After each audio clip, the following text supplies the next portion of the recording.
ایسی عزاداری کریں، کوشش کریں، ہم لوگ کوشش کریں کہ ایسی عزاداری جس میں ہمارے جوانوں میں عاشورائی جوانوں کی صفات پیدا ہو جائیں، نزدیک ہو جائیں۔ عرض کیا ہمیشہ کہ جب آپ عزاداری کرتے ہیں تو خود کو کربلا میں تصور کریں کہ میں کربلا میں ہوں، اور خود یہاں سے تصور کریں وہاں میدان کربلا میں اپنا مقام دیکھیں، اپنی جائیگاہ پیدا کریں کہ میں کربلا میں کس مقام پر ہوں۔ آپ خود ہی دیکھیں گے۔ ممکن ہے کہ بعض افراد جو آقا عبداللہ حسین سے محبت نہیں رکھتے، وہ جیسے ہی تصور کریں گے خود کو اس طرف لشکر میں دیکھیں گے۔ بعض لوگ کربلا کے اطراف میں خود کو دیکھیں گے کہ میں باہر سے دیکھ رہا ہوں کہ یہاں کربلا میں جنگ ہو رہی ہے، حق و باطل کی، اہل بیت اور دشمنان اہل بیت کے مابین جنگ ہو رہی ہے، وہ صرف تماشائی۔ بعض دیکھیں گے کہ خود کو جو ہے مقتل میں، میدان نبات میں خود کو دیکھیں گے کہ میں تلوار سونت کے لڑ رہا ہوں دشمنوں کے ساتھ۔ ہر شخص جب تصور کریں گے کربلا میں اپنا مقام دیکھے گا کہ وہ کس مقام پر ہے۔ آقا عبداللہ حسین کے ساتھ ہے، اصحاب کے ساتھ ہیں، جوانان بنی ہاشم کے ساتھ ہیں۔ خود کو کبھی حبیب کے پاس تصور کریں کہ میں حبیب ابن مظاہر کے پاس ہوں، میری پوزیشن اس وقت کیا ہونی چاہیے۔ شاید ہی کوئی تصور کرے کہ خود کو حضرت قاسم و اکبر و عباس کے پاس تصور کریں کہ میں ان کے پاس لیاقت چاہیے، شجاعت چاہیے۔ بہرحال غلام جون کے پاس تصور کریں، غلام اسلم کے پاس تصور کریں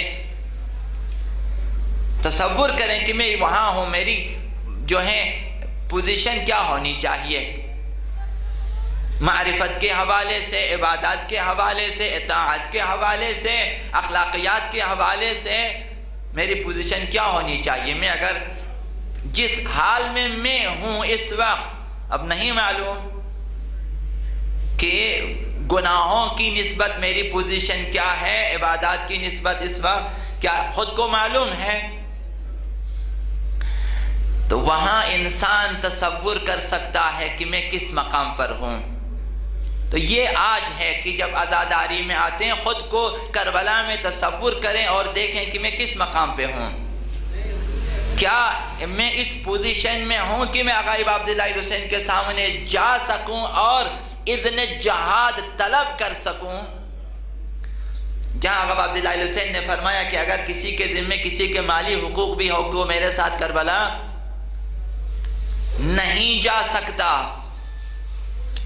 تو آج اپنی پوزیشن واضح کرنے کے ایام، دیکھنے کے ایام میں اپنے آپ کو آزمائیں۔ کربلا والے بہترین معیار ہیں، لہذا آقا امام رضا علیہ السلام فرماتے ان المحرم شہر کان اہل الجاہلیہ یحرمون فیہ القتال۔ محرم وہ مہینہ ہے، حرمت والا مہینہ کی دوران جاہلیت، ایام جو ہیں جاہلیت میں، وہ جنہیں اسلام سے، دین سے، خدا سے کوئی سروکار نہ تھا، وہ جو اپنے ہاتھوں سے بت تراشتے تھے پھر ان کی پوجا کرتے تھے، وہ جو چھوٹی چھوٹی باتوں پہ مہینوں سالوں لڑتے تھے، وہ جو دوسروں کی باتیں اپنی اولاد کے بارے میں سننا گوارا نہیں کرتے تھے، وہ جو اپنے گھروں میں بیٹیوں کی پیدائش کو عیب سمجھتے تھے، باعث ندامت، باعث حسرت و شرمندگی تصور کرتے تھے، اور اپنے جگر گوشوں کو اپنے ہاتھوں سے زمین کھود کر دفن کرتے تھے، وہ لوگ جو ایام جاہلیت میں اس قسم کے تھے وہ بھی اس مہینے کی حرمت کا خیال رکھتے تھے اور جنگ نہیں کرتے تھے کہ یہ محرم ہے، اس میں جنگ نہیں ہوگی۔ آقا امام رضا فرماتے ہیں کہ کان اہل الجاہلیت یحرمون فیہ القتال فاستحلت فیہ دماؤنا، مگر اسی ماہ میں کہ وہ جاہلی لوگ جس کی حرمت کا خیال رکھتے تھے امت اسلامیہ نے، کلمہ گو مسلمانوں نے، ان میں حافظان قرآن بھی تھے، جیسا کہ بعض لوگ تہجد گزار بھی تھے، بعض لوگ انہوں نے حرمت کا خیال نہیں رکھا۔ آقا امام رضا فرماتے ہیں کہ اس میں اسی ماہ میں ہمارے خون بہا دیے اور خون بہانے کو جائز سمجھا۔ خون بہانا ایک طرف، جائز سمجھ کر بہانا کہ آقا عبداللہ الحسین واجب القتل اور ان کا خون بہانا مباح جائز، اس عنوان سے انہوں نے خون بہایا اہل بیت کا۔ فاستحلت فیہ دماؤنا وہتک فیہ حرمتنا، ہماری حرمت شکنی کی، عزت کا خیال نہیں رکھا۔ وَسُبِّيَ فِيهِ ذَرَارِيُّنَا وَنِسَاؤُنَا، ہمارے بچوں کو اسیر کیا، نسلوں کو، اولادوں کو، بیٹیوں کو اور ہماری مخدرات کو اسی ماہ میں اسیر کیا۔ لہذا فرمایا کہ وَأُضْرِمَتِ النِّيرَانُ فِي مَضَارِبِنَا، اسی ماہ میں صرف خون بہانے پہ اکتفا نہ کیا، اسیری کا بھی انتظام کیا اور پھر خیموں کو جلا دیے۔ آخر ان خیموں میں کیا تھا؟ جلا دیتے ہیں، ان کے فائدے کی کوئی چیز نہ تھی، نہ ان کے پاس خیموں کی کمی تھی، اگر کمی تھی لے جاتے ہیں، جلائے کیوں؟ اہل بیت کی حرمت شکنی کرنی ہوتی ہے۔ جب کبھی قرآن کو جلایا جاتا ہے تو جلانے کا مقصد اس کی بے حرمتی ہوتی ہے، ختم نہیں کر سکتے۔ قرآن اس قدر زیادہ ہے کہ آپ جلا کے ختم نہیں کر سکتے، آپ ایک جگہ بے حرمتی کرنا چاہتے ہیں۔ اہل بیت کے ساتھ اس طرح سے سلوک کیا۔ وَانْتُهِبَ مَا فِيهَا مِنْ ثَقَلِنَا، اور جو کچھ بھی ہمارے خیموں میں تھے، اسباب و سامان تھے، لوٹ لیے اسی ماہ میں۔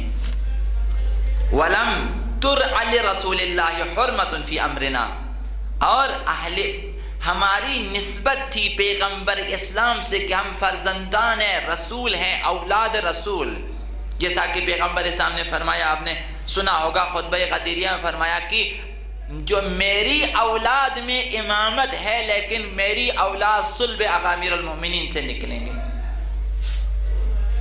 علی کے صلب سے پیدا ہوں گے میرے بیٹے، تو یہ فرزندان رسول ہیں، انہیں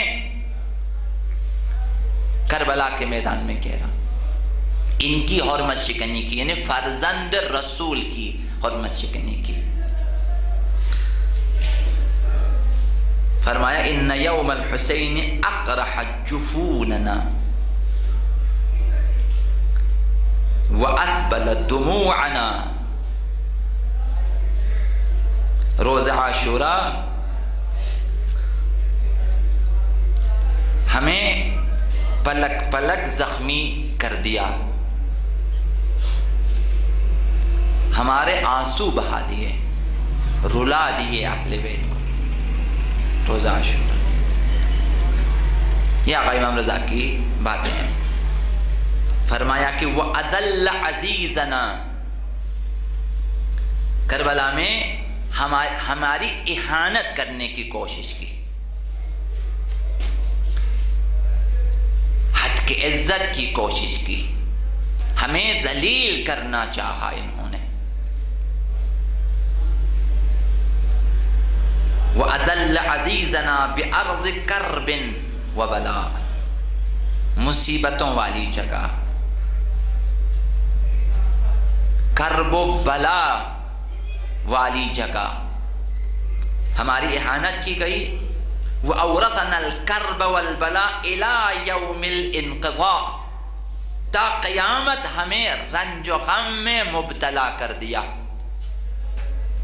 انہی لوگوں نے جو سب سے زیادہ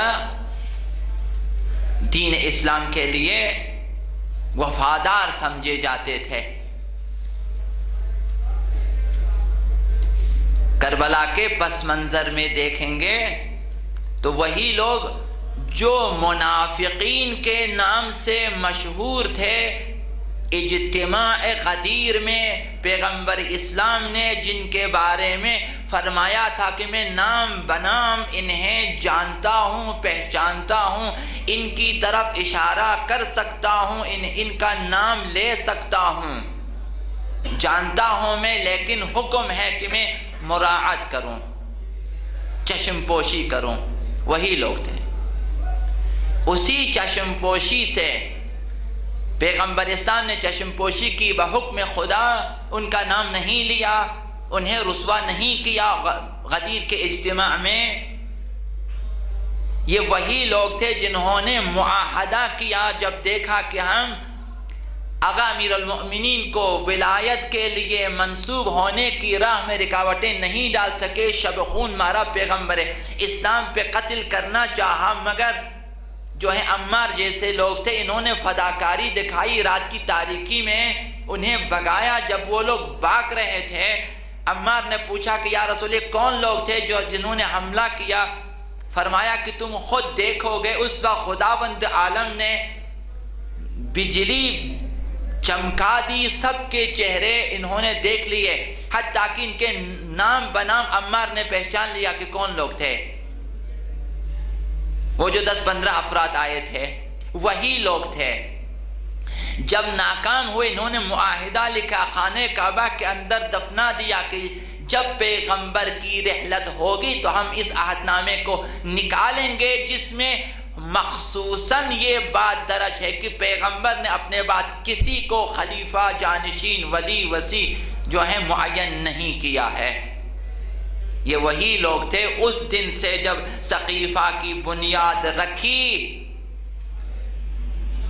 کربلا کا آغاز ہو چکا تھا.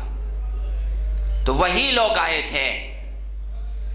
اس دن کی دشمنی تھی وہ جو پیغمبر اسلام کی زندگی میں جنگیں ہوئی تھی کفار اور مشرکین کے خلاف اور منافقین کے خلاف، وہ جو آقا امیر المؤمنین نے ناقصین و قاسطین و مارقین کے خلاف جنگی خوارج کے ساتھ ساری دشمنیاں جمع ہو کے آئی آقا عبداللہ حسین کے مقابلے میں. تو اس امت نے ہمیشہ کے لیے وَأَوْرَثَتْنَا الْكَرْبَ وَالْبَلَاءَ إِلَىٰ يَوْمِ الْإِنْقِضَاءِ، ہمیں ہمیشہ کے لیے رنج و غم میں، مصیبت میں اور عذا میں مبتلا کر دیا. مصیبت عظمیٰ یا آقا عبداللہ حسین. اب جب ایسا ہوا، اب ہماری ذمہ داری بیان کی آقا امام رضا علیہ السلام نے کہ اب فرمایا فَعَلَى مِثْلِ الْحُسَيْنِ فَلْيَبْكِ الْبَاكُونَ، لہذا اگر رونا چاہتے ہو آقا امام حسین کے لیے روئے. اگر آقا امام حسین کے لیے آپ نے رو دیا، آپ تصور کریں آپ نے تمام اہل بیت کے لیے گریہ کیا.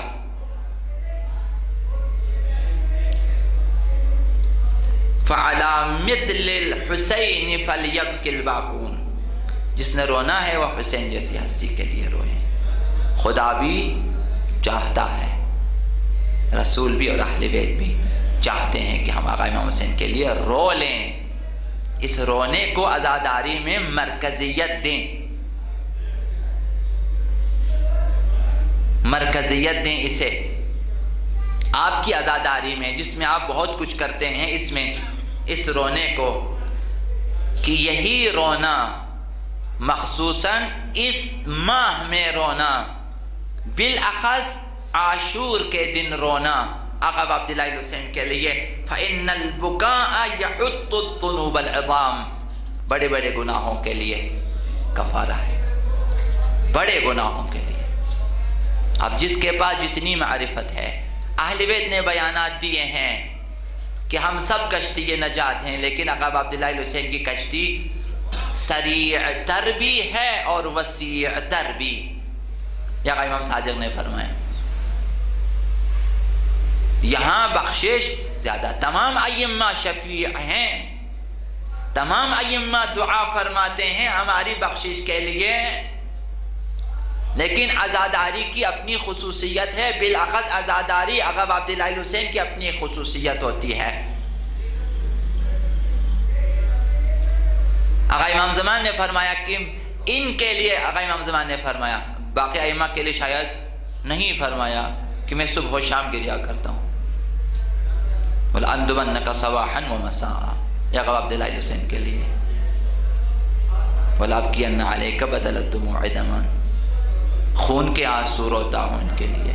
یہ عزاداری جو آقا عبداللہ الحسین کے نام پر ہو، اور ان کے مصائب کو یاد کیے جائیں، اور ان کے اہداف کو یاد کیے جائیں، اور ان کی باتوں کو یہاں دہرا دی جائیں، قیام عاشورہ کی تجزیہ، اس کا تجزیہ اور تحلیل کیا جائے، نوجوانوں تک پیغام عاشورہ پہنچا دیا جائیں، انہیں خود سازی، معاشرہ سازی کے اسباق سکھا دیے جائیں، مہم ہے یہ۔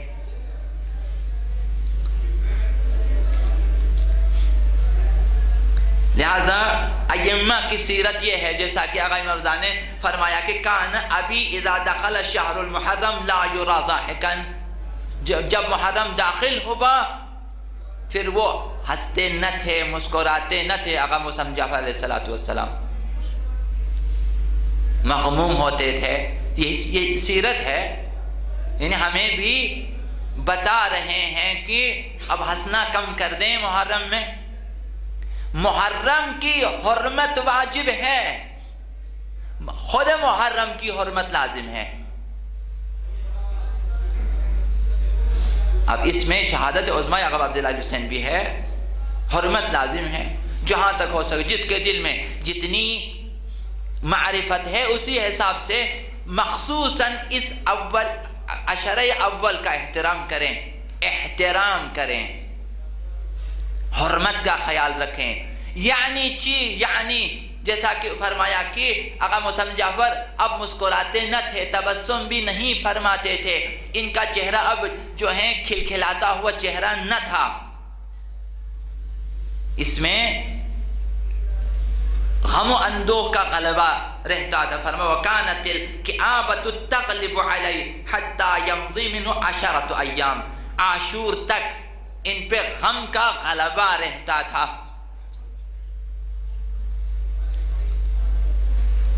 اگر ہمارے گھر میں فوتگی ہو جاتی ہے اور اگر ایک شخص آپ کے پہلو میں یا جنازے میں آ جائیں اور وہ اگر ہنسنا مسکرانا شروع کر دیں، آپ کا تصور نہیں ہے کہ یہ اہانت ہو رہی ہے، وہ تو آپ کا غم ہے، یہ عالم ہستی کا غم ہے، یہ آقا امام زمان کا غم ہے۔ اس میں یہ آقا رسول خدا صلی اللہ علیہ وآلہ وسلم کا غم ہے، سیدہ کائنات کا غم ہے، یہ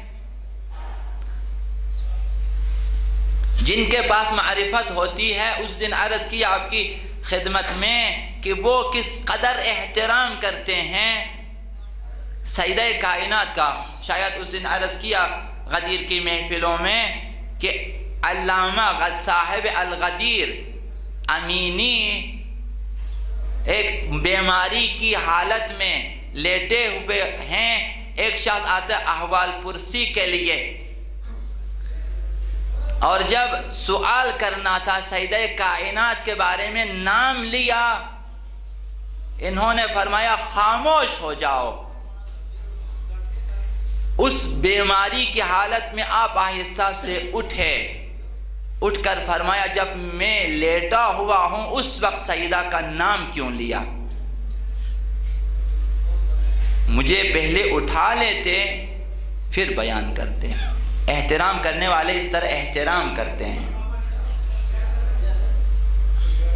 معرفت کی بات عرض کرتا ہوں، انہی کے حالات میں لکھے ہیں، علماء جانتے ہیں، دانشور جانتے ہیں، صاحبان مطالعہ کو پتہ ہے کہ ان کی حالات زندگی میں لکھے ہیں۔ یہ بھی شاید عرض کیا میں نے کہ ایک شخص آتا ہے عالم ان کی خدمت میں اور سوال کرتے ہیں کہ حضرت آقا ابوالفضل عباس کے بارے میں کہ اگر ان سے محبت نہ رکھی جائے تو ایمان کے لیے کوئی خطرہ ہے؟ تو انہوں نے فرمایا کہ غصے میں ناراحت ہوئے، فرمایا کہ میں یعنی امینی نوکر آقا ابوالفضل عباس اس عنوان سے کہ میں ان کا غلام ہوں اور ان کا نوکر ہوں، اس عنوان سے اگر تو میری جوتی کے تسمے سے بھی محبت نہ کرے تو خداوند تمہیں منہ کے بل جہنم میں گرا دے گا۔ یعنی اس عنوان سے کہ میں ان کا غلام ہوں، ان کا نوکر ہوں، یہ ان کے حالات میں لکھے ہوئے علماء کو پتہ ہے۔ معرفت، حرمت، اب ان کی عزاداری کے بارے میں لکھیں کہ وہ کس طرح گریہ وزاری فرماتے تھے۔ عزاداری کے ایام میں وہ بھی ان کی داستانیں ہیں۔ اس قدر با معرفت ہمارے لیے سبق ہے کہ ہم کس قدر احترام کرتے ہیں۔ یہی 1 گھنٹہ جو آپ امام بارگاہ میں بیٹھے ہیں یا اس کے بعد اب محرم ختم ہو جاتا ہے، احتیاط کریں۔ کہنے کا مقصد یہ ہے کہ ماحول آپ جوان فراہم کریں گے لوگوں کو، اگر آپ اپنے اوپر غم کا غلبہ رکھیں گے، آپ لوگوں کو بتا دیں گے، پھر آپ کے سامنے دوسروں کی جرأت نہ ہوگی کہ ہنس کر بات کریں۔ آپ اگر 1-2 افراد کو نرمی سے، اخلاق سے ٹوکیں کہ بھئی محرم ہے اور اول عشرہ ہے، یہ باتیں زیبا نہیں ہے، یہ مذاق، یہ لطیفے، یہ ہنسی مذاق، یہ تو فرمایا کہ آقا امام رضا نے کہ ہمارے بابا جب اول محرم شروع ہو جاتا تو انہیں کوئی مسکراتے نہیں دیکھتا، غم کا غلبہ ہوتا۔ وَكَانَتِ الْكِآبَةُ تَغْلِبُ عَلَيْهِ حَتَّى يَمْضِي مِنْهُ 10 أَيَّامٍ، 10ویں کا دن آ جاتا۔ فَإِذَا كَانَ يَوْمُ الْعَاشِرِ، جب 10ویں کا دن آ جاتا، كَانَ ذَلِكَ الْيَوْمِ يَوْمَ مُصِيبَتِهِ وَحُزْنِهِ وَبُكَائِهِ، اس دن ایسا کہ ابھی ان کا فرزند مرا ہو، ابھی ان کا بابا مرا ہو، ابھی ایک ایسی حالت ہوتی ہے۔ ایک ماں کا تصور کریں کہ ان کا جوان کڑیل فرمان بردار قابل لائق بیٹا ابھی مر چکا ہو۔